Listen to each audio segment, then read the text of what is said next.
अस्सलाम वालेकुम वरहमतुल्लाहि वबरकातुहू। वालेकुम अस्सलाम। बहावल नगर से बात कर रहा हूँ, ताहिर तनवीर। अच्छा, तो सवाल क्या आपका? मेरा सवाल ये है कि सैयदना अली रदी अल्लाह अन्हु और सैयदा आयशा रदी अल्लाह अन्हा की जो जंग थी ना, उस वक्त मैं होता ना तो मैं सैयदना अली रदी अल्लाह अन्हु की तरफ से शामिल होता। सही। अच्छा। तो उसके हवाले से मेरा ये सवाल है कि फरमाते हैं इन्नमल मुमिनूना इख्वा फास्लिहू बैना अखवैकुम, कि मोमन आपस में भाई भाई हैं, सुलह करवा दो।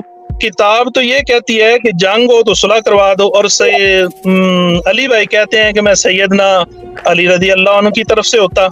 तो फिर किताब और सुन्नत में तो ये है, कुरान कहता है कि मोमन लड़े तो उनकी सुलह करवाओ, तो वो कहते हैं कि मैं साथ लड़ूं। तो उनका ये जो दावा है किताबी वाला, जाती किताब तो ठीक है, किताब की सुन्नत, किताब की रोशनी में तो उनका दावा ये कुरान के खिलाफ कह रहे हैं। जी जी जी, कुरान आपने आधा पढ़ा ना, वही बात है ना कि मतलब की आयत आपको पढ़ाते हैं ना। ताहिर तनवीर, आप सीखने नहीं आए, आप शरारत करने आए, और आप शरारत उसके साथ करने आए हैं जिसने मरे हुए जिंदा सारों के साथ 12 साल में जो कुछ कर दिया वो आपको पता है। ये बात जो आपने की कि कुरान में है कि मुसलमानों में अगर कोई इख्तलाफ हो जाए तो उनके दरमियान सुलह करा दो। बिल्कुल, अगर इख्तलाफ हो जाए किसी का, बिल्कुल सुलह करानी चाहिए। मियाँ बीवी लड़ पड़े आपस में, सुलह करवानी चाहिए।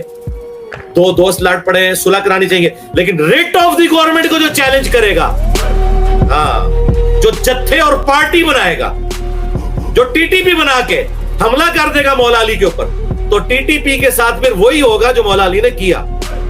ये दो मुसलमानों के ग्रोह नहीं थे रिट ऑफ द गवर्नमेंट को चैलेंज करने वाले। तो आप आयत उठा रहे हैं वहां से और फिट वहां कर रहे हैं। आपको ये पता भी है कि मौका महल क्या है उस आयत का?